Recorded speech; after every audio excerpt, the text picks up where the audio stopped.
इस वीडियो में share market का संपूर्ण ज्ञान लीजिए। हर आदमी पैसा कमाना चाहता है, बहुत पैसा कमाना चाहता है, आप भी कमाना चाहते हैं। लोग समझते हैं शेयर मार्केट सट्टा बाजार है, नहीं, उसको प्रेडिक्ट किया जा सकता है, उसको एनालाइज किया जा सकता है।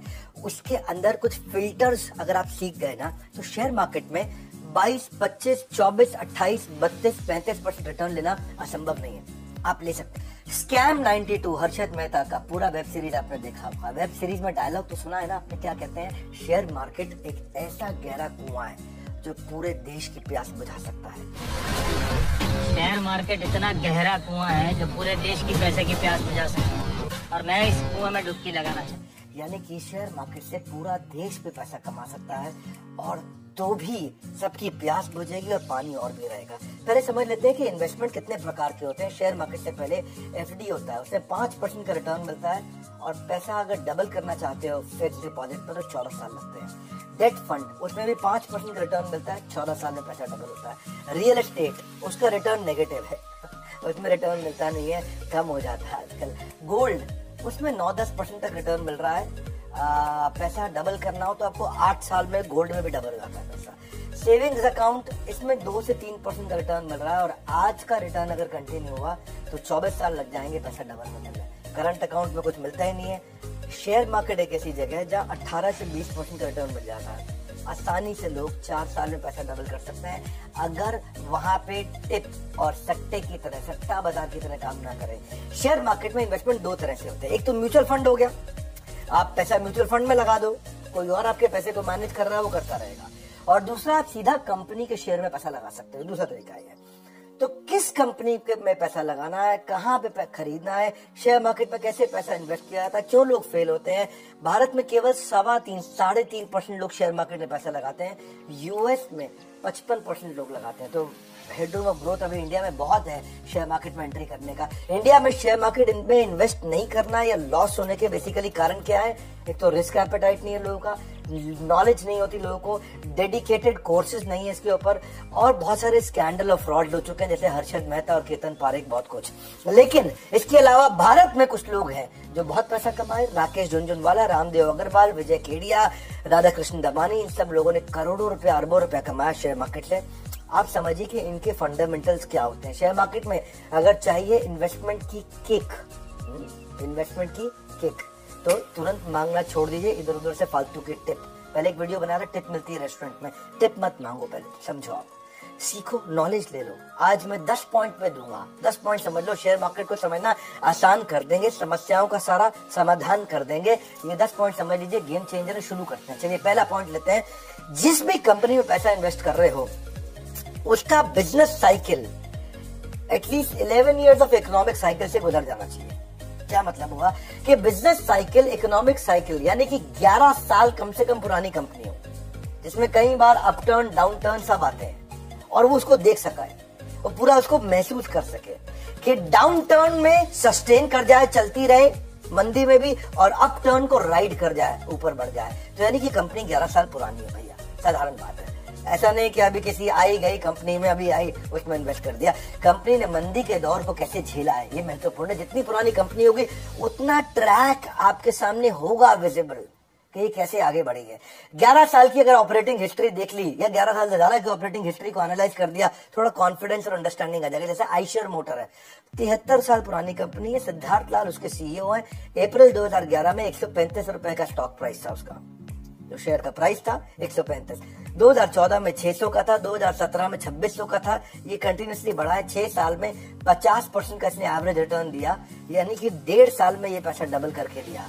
आपके पास ट्रैक रिकॉर्ड था इसका। ब्रिटानिया इंडस्ट्री का ट्रैक रिकॉर्ड है, 129 साल पुरानी कंपनी है ब्रिटानिया, और वरुण बेरी उसके मैनेजिंग डायरेक्टर है। 2011 में 200 का प्राइस था, 14 में 450 था, 2017 में 1800 था, 2021 में 3400 रुपए हो गया। शेयर प्राइस लगातार बढ़ा है उसके पास। ट्रैक रिकॉर्ड है आपके पास 10 साल का, 28% का एवरेज रिटर्न। अगर 10 साल देखूंगा, 28% का एवरेज रिटर्न दिया इसने। अगर 28% का एवरेज रिटर्न है तो इसका मतलब पैसा आपका 2.5 साल में डबल करके दिया ब्रिटानिया ने।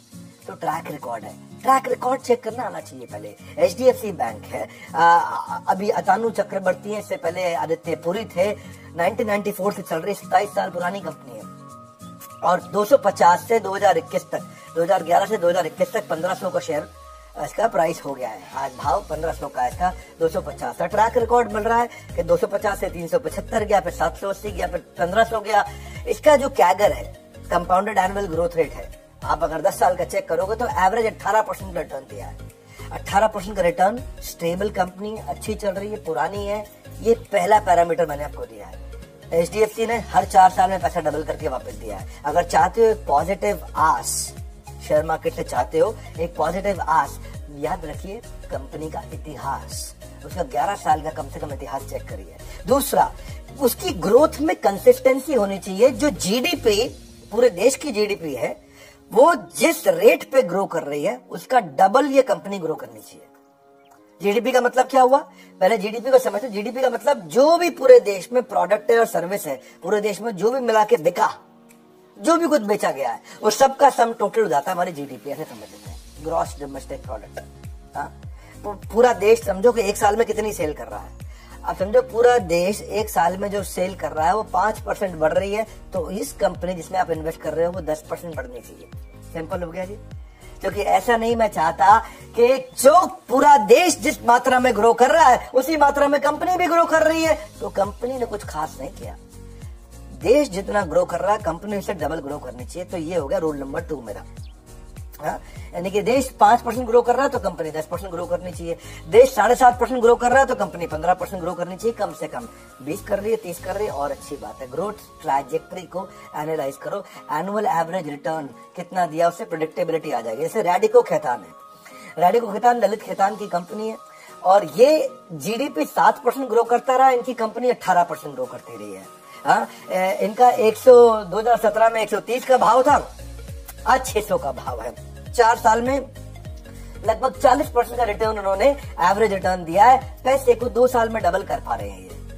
अगर पैसे को 2 साल में डबल कर पा रहे हैं रैडिको खैतान, तो बहुत बढ़िया है। समझ में आ रहा है आपको। जुबिलिएंट फूड वर्क, डोमिनोज पिज्जा जिसका आता है, हरी भारतीय, श्याम भारतीय, ये हिंदुस्तान टाइम्स वालों का है ग्रुप कंपनी। जीडीपी 7% ग्रो कर रहा था, इनकी कंपनी 17% ग्रो कर रही थी। 550 का भाव था इनका 2017 में, फिर 1600 हुआ, अभी 3000 चल रहा है इस समय। 3000 के भाव को पार कर गया 2021 में। ये 4 साल में 43% का रिटर्न दिया, यानी कि लगभग 1.5 साल में पैसा डबल कर देती है कंपनी। ये कैसे है, इसके पीछे फैक्टर क्या था? देश की ग्रोथ रेट नहीं, कंपनी की ग्रोथ रेट देश की ग्रोथ रेट से काफी आगे हो। साधारण भाषा में समझा रहा हूं आपको। अगर डिटेल में इसको समझना चाहते हो तो भाई मेरे एक लीडरशिप फनल के पार्टिसिपेंट भी है, मैं आपके बारे में उसके बारे में बताऊंगा आपको। रविंद्र भारती हैं, ये भी शेयर मार्केट में अच्छा काम करते हैं और इनको मैंने बहुत सालों से ट्रेन कर रहा हूँ। ये मेरे लीडरशिप फनल में भी आए, एवरीथिंग अबाउट एंटरप्रेन्योरशिप में भी आए। अभी ये BCP भी अटेंड कर रहे हैं, बिजनेस कोचिंग प्रोग्राम। इनके YouTube चैनल है, उसके बारे में आपको थोड़ी देर में बताता हूँ।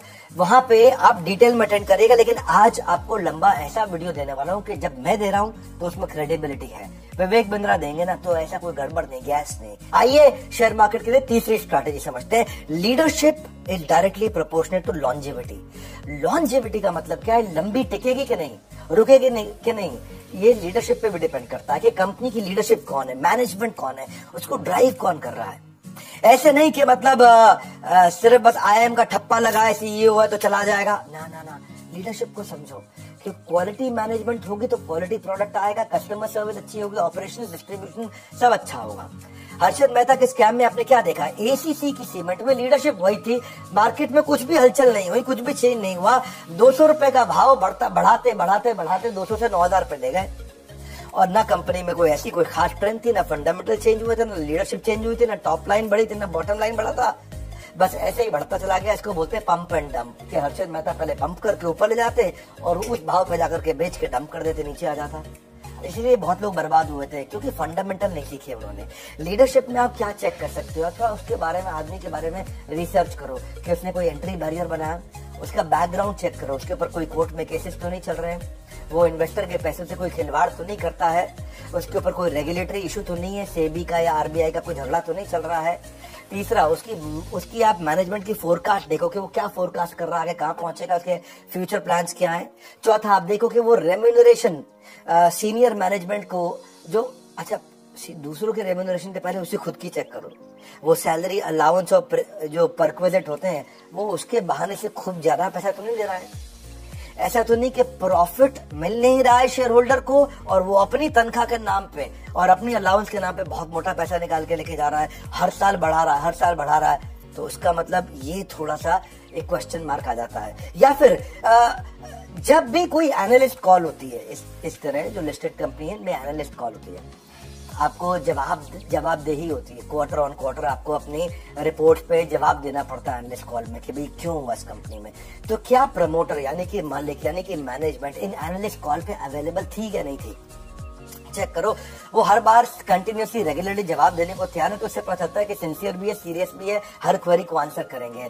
छठा चीज देखो, कहीं मैनेजमेंट जो है, जो ओनर है कंपनी का, ऐसा बहुत होता है, सुनते हैं ना आप, माल्या का घोटाला, इसका घोटाला, उसका घोटाला, सबके नाम नहीं लूंगा, पर इनमें रिलेटेड पार्टी ट्रांजैक्शन होती है। रिलेटेड पार्टी ट्रांजैक्शन का मतलब क्या है?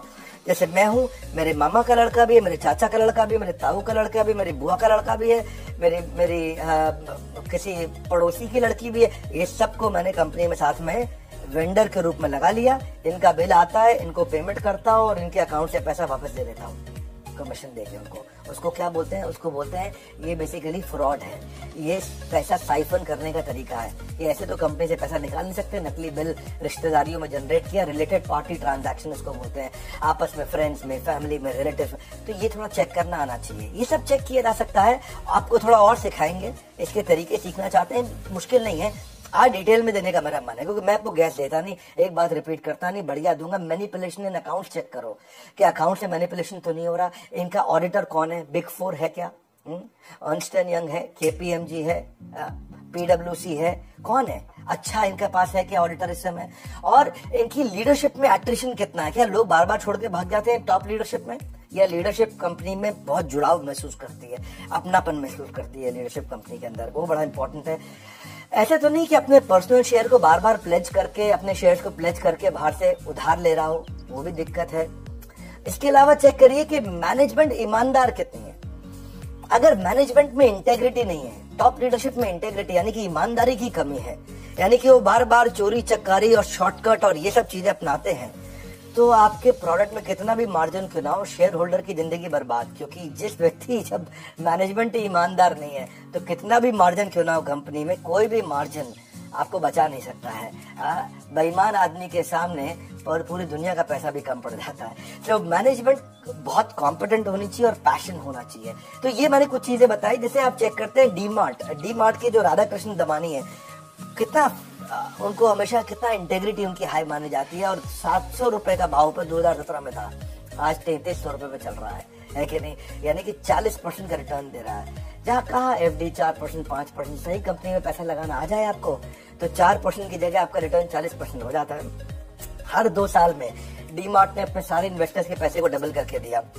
डी-मार्ट में मैं पूरी केस स्टडी बना चुका हूँ यूट्यूब पे, आपको प्रार्थना भी करूंगा जाके उसकी स्टडी को देखिए, क्योंकि वो काफी बुद्धिमान व्यक्ति है। राधा कृष्ण दमानी हमेशा देश के टॉप 5 सबसे अमीर, टॉप 10 अमीर लोगों में इनका नाम है, लेकिन फिर भी लोग उनके बारे में जानते नहीं है। उनके बारे में जानना चाहते हैं, वीडियो देख लीजिएगा मेरा। इसके अलावा रिलायंस इंडस्ट्री, मुकेश अंबानी बुद्धिमान व्यक्ति है, और उनका 460 रुपए का स्टॉक प्राइस जो था, कॉम्पिटेंट लीडरशिप है, तो आज 2100 रुपए का हो गया। 4 साल में 40% के आसपास का उन्होंने ग्रोथ दिया, हर साल पैसा डबल कर देते हैं।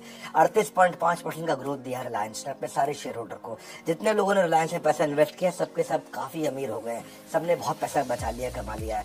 तो उसका कारण यही है कि अगर लीडरशिप बहुत बुद्धिमान हो तो लीडरशिप कमा के आपको ले जाएगी। जैसे बजाज फाइनेंस, राहुल बजाज, उनकी कंपनी देखो 2017 में 1350 पे थी, आज 2021 से 5500 रुपए के भाव पर ट्रेड कर रही है। 4 साल में इसने भी 35% से ज्यादा का रिटर्न दिया। इसका मतलब हर 2 साल में पैसा डबल कर देता है बजाज फाइनेंस। अगर लंबे समय तक चाहते हो शेयर मार्केट में प्रॉफिटेबिलिटी, याद रखिए एक बात, लीडरशिप इज लॉन्जेविटी। प्रॉफिटेबिलिटी कब आएगी? जब लॉन्जेविटी होगी। Leadership is longevity. आपकी लीडरशिप कितनी अच्छी है, जो ओनर है वो कितना बुद्धिमान है और ईमानदारी के साथ, बुद्धिमत्ता के साथ बढ़ाता है। चौथी स्ट्रैटेजी 10 बताऊंगा, बने रहना, सब सीख जाओगे। अगर नए आदमी हो ना शेयर मार्केट में, सब सीखने वाले हो आप। 0 डेट। कंपनी में कर्जा कितना है चेक करो। ये कंपनी में अगर कर्जा जाए तो बहुत दिक्कत है, क्योंकि अगर लोन नहीं है, इंटरेस्ट नहीं है, तो प्रॉफिट पे काफी बचता है पैसा आपका। क्योंकि जिन कंपनियों पे कर्जा बहुत ज्यादा है ना, तो बहुत पैसा वो ब्याज चुकाने में चला जाता है। और प्रॉफिट बेचारे इन्वेस्टर्स को मिल नहीं पाता है। तो देश में ऐसी कई कंपनियां हैं जो कर्ज के कारण बैंकरप्ट हुई हैं, बहुत सारी। भूषण स्टील 44,000 करोड़ का कर्ज था, उसके ऊपर खत्म हो गया ना भूषण स्टील। लैंको इंफ्रा, ये एक सांसद भी थे हमारे देश में, कौन सी पार्टी के मैं बताऊंगा नहीं, तो 44,000 करोड़ रुपए का लोन था इनके ऊपर। एसआर स्टील, जो शशि रोया, रवि रोया, एक समय में भारत के 10 सबसे अमीर लोगों में इनका नाम था, 37,000 करोड़ का कर्जा। आलोक इंडस्ट्री, एमटेक ऑटो, मोनेट इस्पात, जेपी इंफ्रा, ये सब लोगों का 10-10, 15-15, 20-20 हजार करोड़ रुपए का कर्जा, और कंपनी खत्म हो गई है। क्यों? क्योंकि देखो डेट फ्री कंपनी है ना, उसका पोर्टफोलियो बहुत स्ट्रांग उसको माना जाता है, जिसके ऊपर कर्जा नहीं है। लेकिन जिसके ऊपर कर्जा है, जो खुद कर्जे में डूबा है, तो दूसरे को प्रॉफिट कहां से कमा के देगा?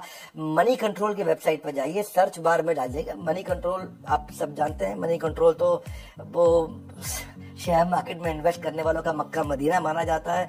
तो आप वहां जाइए, वहां जाकर के चेक करिए कि अपने स्टॉक से डिटेल सारी चीजों को जरूर चेक करिए। वहां पे जो फाइनेंशियल एक ऑप्शन आएगा, फाइनेंशियल ऑप्शन पे क्लिक कर लीजिएगा। उसके बाद वहाँ बैलेंस शीट का ऑप्शन आएगा, वहां जाकर के आप डेट चेक कर सकते हो कि डेट है कि नहीं है। यहाँ पे आप non current liability, current liability और लॉन्ग टर्म बोरोइंग जाकर के शॉर्ट टर्म बोरोइंग चेक कर सकते हो। लॉन्ग टर्म बोरोइंग और शॉर्ट टर्म बोरोइंग वही होता है टोटल डेट। अगर कर्जा है तो हमेशा दिक्कत रहेगी। टाटा कंसल्टेंसी सर्विस ऐसी कंपनी है जिसपे 1 रुपए का भी कर्जा नहीं है। ऐसे वैसे बहुत सारी हैं, जैसे डिविस लेबोरेटरी। ये डिविस बहुत अच्छा चली थी, 2017 में 650 रुपए का भाव था, आज 4100 रुपए के भाव पे चल रहा है 2021 में। 1 रुपए का कर्जा नहीं है, डेट टू इक्विटी रेशियो 0 है, इसको बोलते हैं डेट टू इक्विटी रेशियो। ये चेक कर लो। 4 साल में ये डिविस लेबोरेटरी ने लगभग 47% का रिटर्न दिया है। इसने 47% का एवरेज रिटर्न दिया, सालाना रिटर्न। आप समझ लो कि पैसे 1.5 साल में पैसे डबल कर देता है डिविस। तो क्यों किया? उसका एक कारण क्या बताया आपको, इसके ऊपर कोई कर्जा नहीं है। कर्जा ना होने का बड़ा बेनिफिट मिलता है, क्योंकि जो खर्चा होता है ना, एनी एक्सपेंस जो कि बिजनेस को रन करने की जो कॉस्ट होती है उसको रिड्यूस कर सकते हैं, पर कर्जे को, खर्चे को रिड्यूस कर सकते हैं। कर्जे को रिड्यूस नहीं करते हैं, कर्जे को पे करते हैं, रिड्यूस नहीं करते हैं। खर्चे को रिड्यूस करते हैं। हो सकता है अगर मेरा आज खर्चा है कि भाई मेरे इतने सारे प्लांट चल रही हैं, इतनी फैक्ट्रियां चल रही है, इतनी मैन पावर है, इतना सामान मैं इंपोर्ट कर रहा हूँ, प्रोड्यूस कर रहा हूँ, मैं खर्चे को घटा सकता हूँ, कर्जे को नहीं घटा सकता हूँ। कर्जा पे करना पड़ता है, आदमी फंस जाता है। तो इसलिए टाटा कंसल्टेंसी सर्विस जो मैंने आपको बताया, डेट टू इक्विटी रेशियो, यानी कि इक्विटी तो है, शेयर होल्डर्स का पैसा है, लेकिन कर्जदार नहीं है कंपनी। 1100 के भाव पे थी या 3300 के भाव पे है। टीसीएस आप जानते हैं उसका मार्केट कैप कितना बड़ा है, 27% का रिटर्न दिया उसने। हर 2.5 साल में पैसा डबल करके अपने सारे इन्वेस्टर्स को दिया। वर्लपूल ने भी हर 4 साल में पैसा डबल करके दिया है। 1 रुपए का कर्जा नहीं है वर्लपूल पे। 1200 के भाव पे था 2017 में, और आज देख रहा हूँ 2021 में 2300 के भाव पे चल रहा है। 4 साल, 4.5 साल में पैसा डबल किया। शेयर मार्केट में पैसा लगाते वक्त ये नियम जरूर बनाएं कि कर्ज में डूबी कंपनी पर भूल के पैसा ना लगाएं। अगर डिटेल्स में इसके बारे में समझना चाहते हो तो मैं बताता हूँ आपको। रविंद्र भारती, ये मेरे पार्टिसिपेंट है, मैं इनके यूट्यूब चैनल के बारे में बता रहा हूँ आज आपको। मैं नहीं कह रहा हूँ किसी का कोर्स खरीदो, कुछ भी करो। आप कह सकते हैं कि आप रविंद्र भारती को प्रमोट कर रहे हैं। हाँ, कर रहा हूँ, बिल्कुल कर रहा हूँ, और खुल के कर रहा हूँ। रविंद्र भारती को प्रमोट में इसलिए कर रहा हूँ क्योंकि फ्री में आपको बहुत अच्छा नॉलेज मिल रहा है। मेरे को भी तो आपको कुछ चैनल्स बताने पड़ेंगे ना जहाँ पे ऑथेंटिक आपको नॉलेज मिल जाएगा। मैं सारा दिन तो शेयर मार्केट के वीडियोस बना नहीं सकता, मैं एंटरप्रेन्योरशिप पे तरह तरह के वीडियोस बनाऊंगा। तो भारतीय शेयर मार्केट का हिंदी पे और मराठी में चैनल है, आप जाके देख सकते हैं। और इनका प्रमोशन इसलिए भी कर रहा हूँ क्योंकि मेरे पार्टिसिपेंट है, हमने इनको ट्रेन करके बिल्ड किया है। पिछले 4-5 साल से हमसे मेंटरिंग ले रहे हैं और ये बड़े अच्छे एसेट लाइट मॉडल पे ये बिल्ड कर पाए हैं। तो इसीलिए चलो 5वीं स्ट्रैटेजी पे आते हैं। पहले प्रमोटर जिस कंपनी में पैसा लगा रहे हैं उसके मालिक का 51% खुद का शेयर होल्डिंग होना चाहिए। Promoter should have higher stake in the company, at least 51% होना चाहिए, यानी कि उसके पास में पावर्स और राइट्स होने चाहिए जो कंपनी का मालिक है। ऐसा ना हो कि कंपनी के मालिक ने अपनी सारे शेयर बाजार में बांट दिए, अब उसका कंपनी में कोई हक ही नहीं रह गया। तो जिसने विजन बनाया था, जो ओनर था, जो जान लगा रहा था, अब उसकी जान लगाने का मोटिवेशन ही खत्म हो गया ना मेरे भाई। वो क्यों जान लगाएगा, है कि नहीं? आदमी तभी जान लगाता है ना जब उसका क्या है, ओनरशिप है। ओनरशिप, ओनर ही जान लगाता है कि नहीं? सर्वेंट नहीं उतनी जान लगाता जितनी ओनर जान लगाता है। ओनर सब खुद भी लगाएगा, दूसरों से भी लगवाता है। अगर उसकी ओनरशिप ही नहीं है, हिस्सेदारी नहीं है कंपनी में, उसका हिस्सा ही खत्म, तो वो जान नहीं लगाएगा। तो इसलिए ये ध्यान रखो कि जो कंपनी का मालिक है उसकी 51% अभी भी हिस्सेदारी बची है कि नहीं बची। कि ऐसा तो नहीं कि शेयर बांटता रहा, पैसे इकट्ठे करता रहा, पैसे लिए खुद गायब हो गया, जो कि कंपनी में उसकी हिस्सेदारी है नहीं, कंपनी तो पब्लिक की हो गई, अब पब्लिक खुद ही चला ले कंपनी। यही दिक्कत आती है। साधारण भाषा में समझा रहा हूँ आपको मैं, हाँ, कि प्रमोटर कंपनी पे तभी फोकस करेगा, उसकी हर एक्टिविटी पे ध्यान देगा, रिव्यूज पे ध्यान देगा, अपने विजन को ड्राइव करेगा। 51% होने से वो दूर की सोचता है, इन्वॉल्व रहता है। 7 घोड़े अलग अलग दिशाओं में जाएंगे तो पूरा रथ उलट जाएगा, लेकिन वो एक डिसीजन लेके सारे घोड़ों को एक ही दिशा में चला पाता है, डिसीजन मेकिंग लेता है। यूजुअली इन्वेस्टर कंफर्टेबल होते हैं अगर प्रमोटर का 50% हो, लेकिन ये रूल नहीं है। अगर और ज्यादा हो तो और भी अच्छी बात है। और कभी कभार प्रमोटर अगर बाजार से अपने शेयर वापस खरीद रहा है, और अच्छा साइन है कि वो कह रहा है मेरी शेयर होल्डिंग आज 45% है, मुझे 60 करनी है, बाजार से खुद ही दे देता है। इसका मतलब क्या, उसको पता है कि कंपनी आगे बढ़ने वाली है। इसका मतलब वो जानता है, अंदर की बात उसको मालूम है कि आज वो 45% पे, मैं कंपनी के 60% ले लेता हूँ, इसका भाव आगे चल के बढ़ेगा, उसको पहले से ही है। तो ये भी एक अच्छा साइन होता है। पीडीलाइट इंडस्ट्री देखो, भरतपुरी की, जो फेविकॉल वगैरह बनाते हैं, कहा पूरा मार्केट शेयर इन्हीं का तो है। फेविकॉल का कौन है कंपटीशन? फेविकॉल के आपको नाम याद करना मुश्किल होगा। आज भी भरतपुरी के 70% कंपनी की मालिकाना खुद का है, उसका सारा शेयर उसने बात, ऐसा नहीं है कि मतलब बंदर बाट की तरह खत्म कर दिए हो। और उसका जो कंपाउंडेड एनुअल ग्रोथ रेट दिया उसने 10 साल में, वो 25% का दिया है, यानी कि हर 3 साल में पैसा डबल करके दिया अपने हर इन्वेस्टर को। जिसने पीडीलाइट का फेविकॉल का शेयर लिया था, हर 3 साल में अपने पैसे को डबल किया है। पैसा डबल करना एक अच्छा मैं उसको मान रहा हूँ, एक ऐसा फैक्टर मान रहा हूँ जिससे आपको बात आसानी से समझ में आ जाए। पैसा डबल किया, कितने साल में डबल किया? 7 साल में किया, 2 साल में किया, 10 साल में किया, 20 साल में किया। इससे आपको अच्छा लगता है कि समझ में आता है। जैसे एक सेरा सैनिटरी वेयर, ये सोमानी फैमिली जो है, विक्रम सोमानी, उसकी प्रमोटर होल्डिंग 55% है, अभी उसने रखी है अपने पास। 51% से ऊपर होना जरूरी रहता है। 10 साल के अंदर उसने 30% का हर साल रिटर्न दिया है, यानी कि 2.25 साल में उसने अपने पैसे को डबल करके दिया है सारे के सारे इन्वेस्टर्स को, जिसने उसने पैसा लगाया। बर्जर पेंट में जो कुलदीप सिंह ढींगरा उसके मालिक है, सबको पेंट लगा रहे हैं, 10 साल में उन्होंने बड़ा अच्छा रिटर्न दिया, 31% का रिटर्न दिया उन्होंने, हर 2.25 साल में पैसा डबल किया है। उनकी 75% होल्डिंग खुद के पास है, यानी कि अभी मालिक है वो कंपनी के, 75% शेयर अभी उन्हीं के पास है। तो इसलिए वो पूरा जोर लगा रहे, पूरी जिम्मेदारी ले रहे हैं। अगर शेयर बाजार में कंपनी के साथ चाहते हैं लंबी पारी चाहिए, अगर लंबी पारी चाहिए तो प्रमोटर के पास 51% से ज्यादा शेयर होल्डिंग होनी चाहिए। छठा स्ट्रैटेजी, आप ऐसा करो, चेक करो कि पैक्ट यानी कि प्रॉफिट आफ्टर टैक्स, यानी कि फाइनल मुनाफा, यानी कि नेट प्रॉफिट, उसका हर साल 25% बढ़ना चाहिए। अगर पिछले साल नेट प्रॉफिट 100 करोड़ था तो इस साल 125 करोड़ होना चाहिए। अगर पिछले साल 500 करोड़ था तो 500 करोड़ का 25%, यानी कि 125 करोड़ और बढ़ के इस साल 625 करोड़ होना चाहिए। चेक करो, हर साल 25% प्रॉफिट बढ़ रहा है, इसका मतलब कंपनी में अंदर खाते सब ठीक चल रहा है, सब कुछ बढ़िया है। हर साल क्योंकि प्रॉफिट बढ़ रहा है, इसका मतलब सब ठीक है अंदर, तो उसे पैसा लगा सकते हो। ट्रेंड मिल गया आपको, जब ट्रेंड मिल जाता है ना तो आप ट्रेंड पे पैसा लगा सकते हो। जब भी आपको ना खाली टिप पे पैसा नहीं लगाना है, ट्रेंड पे लगाना है। जब कंपनी के स्टॉक खरीदो तो 4 साल के नेट प्रॉफिट, 5 साल, 6 साल, 8 साल, 10 साल के नेट प्रॉफिट को एनालाइज करो। अगर 25% बढ़ रहा है, यानी कि टोटल रेवेन्यू, जितना पैसा आया उसमें टोटल खर्चा जितना पैसा गया माइनस कर दो, और जो प्रॉफिट आया वो बढ़ रहा है कि नहीं बढ़ रहा। टाइटन ग्रुप है, टाइटन ग्रुप 2020 में उनका प्रॉफिट 346 करोड़ था, इस साल जब 2021 में उनका प्रॉफिट 564 करोड़ था, 62% ग्रोथ हुआ। तो जो उनका पिछले साल 1000 पे उनका शेयर मूव कर रहा था, वो इस बार 1600 पे किया, 60% उनका भाव बढ़ गया अपने आप ही, तो 60% का रिटर्न हो गया। तो वैल्यूएशन जो है ना, it is slave of earning. कितने का मार्केट में वैल्यूएशन देगा उसको, वो कितना कमा रहा है उस पर डिपेंड करता है। तो प्रॉफिट चेक करो भैया, टाइटन कंपनी बहुत बढ़िया प्रॉफिट कमाया और बड़ा अच्छा मार्केट में भाव भी बढ़ा। तो जिसने बेचारे ने 1 लाख रुपए लगाया था, 1 साल में उसका पैसा 1,60,000 रुपये हो गया। बहुत बढ़िया ग्रोथ दिया टाइटन ने। ये ना प्रॉब्लम ये आती है कि शेयर बाजार में लोग आपको ना असली बात नहीं बताता है कोई। क्यों? क्योंकि उनको ना बीच में कमीशन बाजी होती है, 2% उनको ब्याज मिलता है। इस चक्कर में आपका पैसा इधर भी लगवा दे, उधर भी लगवा दे, यहाँ भी लगवा दे, वहां भी लगवा दे। राइट ट्रेनिंग होती नहीं है। हर आदमी को 1%, 2% ब्याज है, वो बार बार लगवाना चाहता है, क्योंकि आपने सही जगह लगा दिया तो आप चुपचाप बैठ जाओगे टाइट होके। इसीलिए वो चाहता है आपको बार बार हलचल में रखे, कुछ ना कुछ लगवाता रहे, निकलवाता रहे, कमाता रहे, लगवाता रहे सर। लेकिन आप बढ़िया कंपनी में लगा लिया आपने। ये फिल्टर मैंने आपको बताया, आप ये फिल्टर चेक कर लेना और इसकी हिस्ट्री खोल के चेक कर लेना। नीचे कमेंट बॉक्स में आपसे मिल लूंगा, आपको समझ में आ जाएगा कि भाई साहब इस फिल्टर के बाद हर आदमी को 24 से 30% की गारंटी रिटर्न आ जाएगी अपने आप।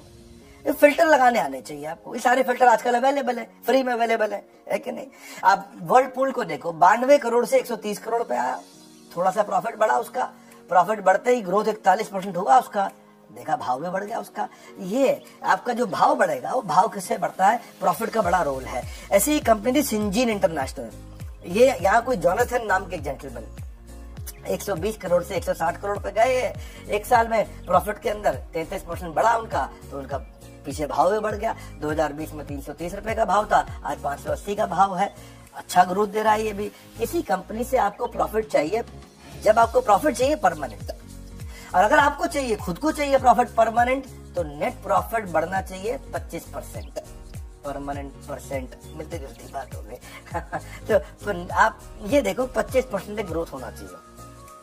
और इसको डिटेल में समझना तो इसकी ट्रेनिंग अटेंड करो, लर्निंग लो, इसके बारे में सीखो। नहीं सीखोगे तो बात नहीं। मैं भी सीखता हूँ, खूब सीखता हूँ, खूब लर्निंग्स लेता हूँ, खूब लर्निंग्स देता हूँ, वहीं से बात बनती है। मैं खुद एंटरप्रेन्योर हूँ, मैं एक ट्रेनर नहीं हूँ।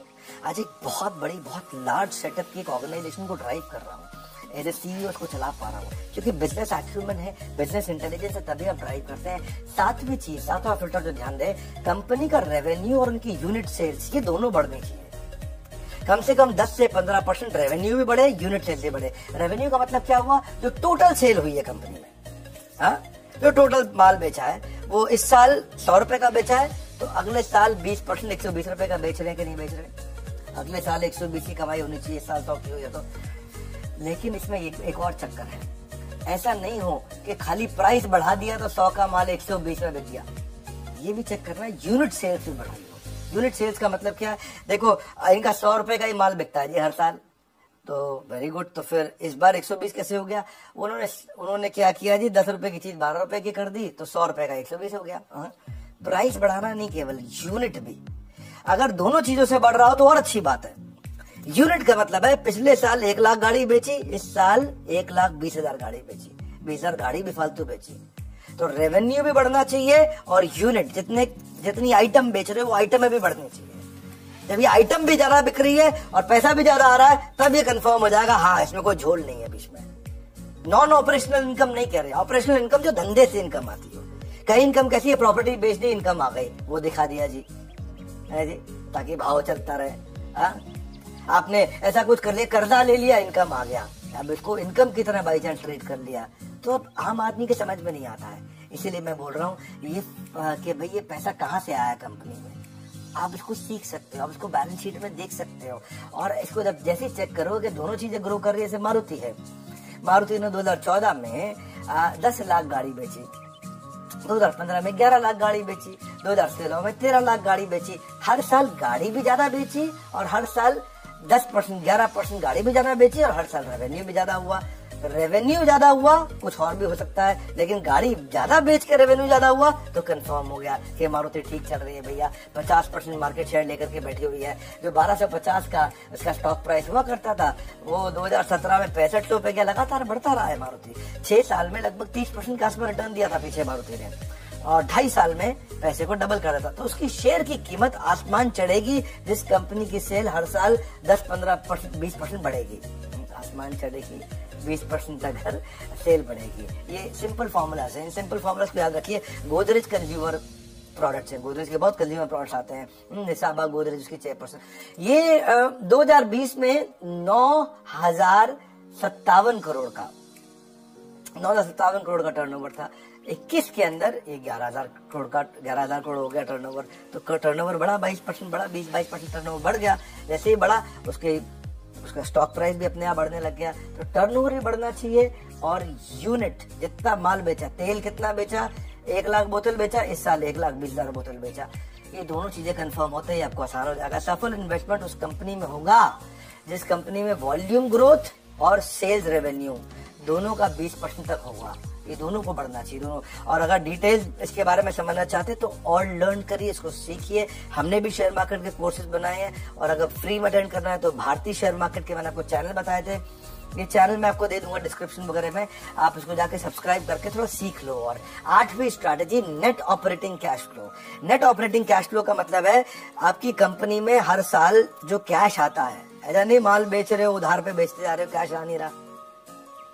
20% कैश फ्लो हमेशा बढ़ना चाहिए, हर साल 20% कैश फ्लो बढ़ रहा हो। इस कंपनी को जाके चेक कर लो, इसके तरीके सिखा देंगे आपको कैसे चेक करना है जाकर के। ऐसा नहीं है कि आपको कंपनी में फोन करके पूछना, कंपनी झूठ बोल रही है, ये चीजें पब्लिकली अवेलेबल है, लिस्टेड कंपनी का डेटा अवेलेबल होता है। नेट ऑपरेटिंग कैश फ्लो का मतलब क्या है कि जो बिजनेस से कैश आता है, इसको बोलते हैं ऑपरेशंस का कैश। कंपनी में कैश 3 तरह से आता है। माल बेचा तो कंपनी में कैश आया। दूसरा क्या है, इन्वेस्टमेंट से कैश आता है। आपने अपनी एसेट बेच दी, म्यूचुअल फंड बेच दिए तो भी कैश आ गया। आपने अपनी गाड़ी बेच दी, अपनी बिल्डिंग बेच दी, मकान बेच दी तो भी कैश आ गया। तीसरा है लोन ले लिया तो कैश आ गया। 3 प्रकार से आता है। हम कौन से कैश की बात कर रहे हैं, हम बिजनेस से कैश की बात कर रहे हैं, लोन के कैश की बात नहीं कर रहे हैं, अपने घर बार को बेच के कैश लाना उसकी बात नहीं कर रहे हैं। जो जेन्युइन कैश है वो बिजनेस से आता है। अगर बार बार लोन लेना पड़ रहा है, कर्जा लेना पड़ रहा है, इसका मतलब तो कोई लफड़ा है भैया, इसका मतलब कोई दिक्कत भी हो सकती है कंपनी में, तो उसको चेक करना चाहिए। इसे मैं बता रहा हूं 10 स्ट्रैटेजी दे रहा हूँ, ये 8वीं चल रही है। बहुत ज्यादा ऐसा बोरो ना करना पड़े, जरूरी है। डॉक्टर रेड्डी लैब, ये कलाम सतीश रेड्डी की कंपनी है, डॉक्टर रेड्डी लैब। ये कलाम अब्दुल कलाम नहीं है, कलाम सतीश रेड्डी इनका नाम है। 2020 में 4000 रुपए के भाव पे चलता था, ये 2021 में 5000 का हुआ। 25% किसने रिटर्न दी, क्योंकि इसका net operating cash flow 3000 crore था, वो 3600 करोड़ हुआ। तो उसका सीधा सीधा असर आया कि भाई धंधे से 3000 करोड़ का कैश आया था, अब धंधे से 3600 करोड़ का कैश आया इस बार। तो कितना बढ़िया आप कैश फ्लो इंप्रूव कर रहे हैं। देखो 3 अलग अलग चीजें होती हैं। एक होता है CGP बोलते हैं इसको।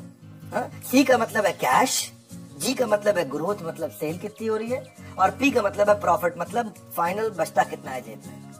ये हो सकता है कि आप सेल कराओ लेकिन उधार में कराओ, कैश नहीं आया। ये हो सकता है कि आपका कैश तो आ रहा है पर सेल नहीं बढ़ रही, तो ग्रोथ नहीं हो रही। ये हो सकता है आपके पास कैश भी आ गया, सेल भी बढ़ रही है, लेकिन मुनाफा नहीं हो रहा है क्योंकि आपको सही दाम नहीं मिल रहा बाजार से। तो कैश, ग्रोथ, प्रॉफिट, ये तीनों होने चाहिए आपके पास में, है कि नहीं। जब ये तीनों रहते हैं तो आप समझ सकते हैं कि भाई आप ठीक रहेंगे। ये मैंने आपको बड़ी इंपॉर्टेंट चीज सारे बताएंगे। CGP, ये CGP ट्रिनिटी है, ये ट्रायंगल है, ये मैं सालों साल से सिखा रहा हूँ। और यही चीज भारती ने चेक करी जाकर के, और जब इसने भाई ने चेक करी तो क्या हुआ, आज आप देख रहे हैं कि ये हजारों लाखों लोग इससे भाई से सीखने आते हैं। कई लोगों को सिखा भी चुके हैं ये। एशियन पेंट्स है, आप एशियन पेंट्स को जाकर चेक करो, चोकसी इनकी कंपनी के चेयरमैन है। 1800 के भाव पे चल रहा था ये 2020 में, इस साल 2600 पार कर गया था। 1800 से 2600, 44% का रिटर्न हो गया, क्योंकि पहले 3000 करोड़ का इनका ऑपरेटिंग कैश फ्लो था, इस साल 3700 करोड़ का ऑपरेटिंग कैश फ्लो हो गया। Operating cash flow, operating cash flow का मतलब है एक साल में कितना कैश गया, एक साल में कितना कैश आया। तो यानी कि 3700 करोड़ का कैश आया इनके पास एक साल में। तो ये जो पैसा होता है ये धंधे में इस्तेमाल कर सकते हैं। 9वीं चीज, 9वां फिल्टर है रिटर्न ऑन कैपिटल एम्प्लॉयड। ये भी आपको वेबसाइट से मिल जाएगा, आप रिटर्न ऑन कैपिटल एम्प्लॉयड को चेक करो, 20% से ज्यादा होनी चाहिए। ये सुनने में मुश्किल लग रहा होगा आपको, रिटर्न ऑन इन्वेस्टमेंट तो सुना था, return on capital employed easy कर देता हूँ। मेरे चैनल पे आए आप, कुछ मुश्किल नहीं छोड़ूंगा। रिटर्न ऑन कैपिटल एम्प्लॉयड का मतलब है कैपिटल। कैपिटल क्या होता है, टोटल कैपिटल। ये कर्जे से लिया हुआ पैसा और जो मेरे शेयर होल्डर है उनसे लिया हुआ पैसा, इन सबको जब जोड़ लेते हैं उसको बोलते हैं कैपिटल। और इस कैपिटल को लगा के एक साल धंधा किया, समझो 100 रुपए की मेरी कैपिटल हो गई, 50 रुपए मैंने कर्जे से लिया, 50 रुपया हम सब कंपनी के ओनर्स का है, तो हमने मिला के 100 रुपए से धंधा किया। 100 रुपए से धंधा करके अब मैंने इस पे 20 रुपए का प्रॉफिट कर लिया। इसको बोल दिया कि 20% रिटर्न ऑन कैपिटल एम्प्लॉयड। ये 20 रुपए से ज्यादा होना चाहिए हर साल। मेन मुद्दा ये कि कर्जे का पैसा हो या शेयर होल्डर का पैसा हो, दोनों के पैसे को जोड़ लो। दोनों के पैसे को जोड़ के अगर वो 1 लाख रुपए है हमारे पास, तो 1 लाख पे 20,000 रुपया ऊपर से फाइनल मुनाफा साल के एंड में होना जरूरी है। अगर इतना भी नहीं हो रहा है तो इसका मतलब क्या हुआ, ये कर्जे के पैसा और इन्वेस्टर के पैसे के साथ खिलवाड़ कर रहा है, उसका सही इस्तेमाल नहीं कर पा रहा, तो रिटर्न ऑन कैपिटल एम्प्लॉयड इसका कम आ रहा है। रिटर्न ऑन कैपिटल एम्प्लॉयड का मतलब है प्रॉफिट को डिवाइड कर दो इक्विटी से और लॉन्ग टर्म डेट से, इन दोनों से मिलकर जब डिवाइड करोगे, मैंने साधारण भाषा में समझाया है, फॉर्मूला में अभी मत घुसिए, जब धीरे धीरे और सीखते जाएंगे चीज समझ में आएंगी। अभी स्टेप बाय स्टेप समझाना चाहता हूँ। नेस्ले कंपनी देखो, अब सुरेश नारायण इसके चेयरमैन है कंपनी के इंडिया में, 139% रिटर्न ऑन कैपिटल एम्प्लॉयड दिया इसने, यानी कि इनके पास 100 रुपया था, एक साल सबका मिला के सबका जोड़ के उससे 139 रुपया कमा लिया उन्होंने। बहुत अच्छा किया, 20% होना चाहिए था, 139 कर लिया। इसी कारण अगर आप देखोगे 6600 के भाव पे ये ट्रेड कर रहा था बाजार में, आज 18,000 का भाव हो गया इसका। 4 साल में से बहुत बड़ी ग्रोथ दी है, 2.5 साल में पैसा डबल करके दिया अपने सारे के सारे जितने इसके इन्वेस्टर्स थे। टीसीएस बहुत बढ़िया काम करता है, एक तो कोई कर्जा नहीं लेता और जो भी रिटर्न ऑन कैपिटल, जितना भी कैपिटल इसके पास है उस पे 50% के आसपास रिटर्न दे रहा है। हाँ, इसीलिए 1100 के भाव से 3300 के भाव पे आ गया है, बड़ा अच्छा ग्रोथ दिया है सबको। ऐसे बहुत सारी कंपनीज हैं, पर आप ये थोड़े मुश्किल फॉर्मूलाज हैं जो अभी मेरी बात समझ में नहीं आएगी, इसलिए मैं कह रहा था कि आप फाइनली 10वां दे रहा हूँ, ये बड़ा काम का रिटर्न ऑन इक्विटी इजी कर देता हूँ आपको। ये भी 15% होनी चाहिए। रिटर्न ऑन इक्विटी में मतलब इसमें कर्जे का पैसा नहीं है, ये केवल इन्वेस्टर्स का पैसा है, इसमें कोई डेट नहीं है, लोन नहीं है, शेयर होल्डर्स के द्वारा इन्वेस्ट किया गया फंड। और जो शेयर होल्डर, जैसे कोई शेयर होल्डर होता है, कोई 2% शेयर ले लेता है आपकी कंपनी में, कोई 1% शेयर ले लेता है, आपको पैसा दे देता है, या स्टॉक मार्केट में बॉम्बे स्टॉक एक्सचेंज में आप शेयर खरीद लेते हो, शेयर होल्डर हो गए। या आपके चाचा ने भी पैसा लगा दिया कंपनी में, ले बेटा 20% पैसा मेरा डाल दे कंपनी में। रिश्तेदार भी कर सकते हैं, बाजार में भी हो सकता है, कोई वेंचर कैपिटल हो सकता है, प्राइवेट इक्विटी हो सकता है, और उनके पैसे में 15% का ग्रोथ होना चाहिए। तो ये सारे के सारे फॉर्मूला आपको आजकल वेबसाइट पे फ्री में अवेलेबल है, इसके लिए किसी को पैसा देने की जरूरत नहीं है, आपको किसी के पास जाने की जरूरत नहीं, सब फ्री में अवेलेबल है। शुरुआत कर दो, सीखना शुरू कर दो, फ्री में सीखने को मिल जाएगा, बिना पैसा लगाए सीखने को मिल जाएगा। और रिटर्न ऑन इक्विटी का मतलब हुआ कि भाई इसमें फाइनल प्रॉफिट को मैं शेयर होल्डर की इक्विटी से डिवाइड करके देख लूं, ये न्यूमरेटर डिनोमिनेटर है। एशियन पेंट्स को चेक करो, ये 48% का रिटर्न ऑन इक्विटी दे रहा है, तो इसीलिए 500 के भाव से 2600 के भाव में पहुंच गया, ये बहुत अच्छा काम किया इसने भी। डाबर अमित बर्मन की कंपनी है, ये भी अच्छा रिटर्न ऑन इक्विटी 23% दे रही थी, 100 रुपए में डील कर रहा था, ठीक ठाक किया इसने, 100 से 580 पे गया। मैं सारे के सारे एग्रेसिव कंपनी नहीं दिखा रहा हूँ आपको, डाबर ठीक ठाक ग्रो करी है, 17% ग्रो करी है डाबर। ऐसा नहीं कि हर एक दिखा दूं आपको 30% 40%, डाबर का ग्रोथ 17% हुआ है पिछले 2011 से समझो आप 2021 तक। तो अब ओवरऑल समझते हैं, सेंसेक्स भी तो ग्रो कर रहा है, आप सेंसेक्स पे भी पैसा लगा सकते हो। 2011 में सेंसेक्स 19,000 पे चल रहा था, आज 2021 में 50,000 पे चल रहा है, तो सेंसेक्स ग्रो किया। आप सेंसेक्स से पैसा लगा दो कि 19,000 से 50,000 हो गया भैया 10 साल के अंदर, है कि नहीं? 10 साल में सेंसेक्स 10% का ग्रोथ दिया। कितना ग्रोथ दिया? हर साल 10% का ग्रोथ दिया सेंसेक्स ने। तो सेंसेक्स से पैसा लगा दोगे तो आप भी 10% ग्रो कर जाओगे। लेकिन अगर अच्छे इंडिविजुअल कंपनी पे लगाना सीख गए तो आपको 10% नहीं, आपको एवरेज रिटर्न 22, 24, 26% तक मिल सकती है आराम से। तो ये फर्क है। सेंसेक्स पे लगाना भी सेफ है, कोई समस्या नहीं है, लेकिन अगर सही स्टॉक चूज करके लगाया तो आपको बाजार में जो रिटर्न 4, 6, 8, 10, 12% होते हैं वो अपने आप 24, 26, 28% तक मिल जाते हैं। पर प्रॉब्लम क्या है, लोग चाहते हैं कि शेयर मार्केट में आज पैसा लगाया है और कल डबल होके मिल जाए, परसों डबल होके मिल जाए, वो लालच है और वो खतरनाक हो जाता है, वहां से बात बनती नहीं है। और ये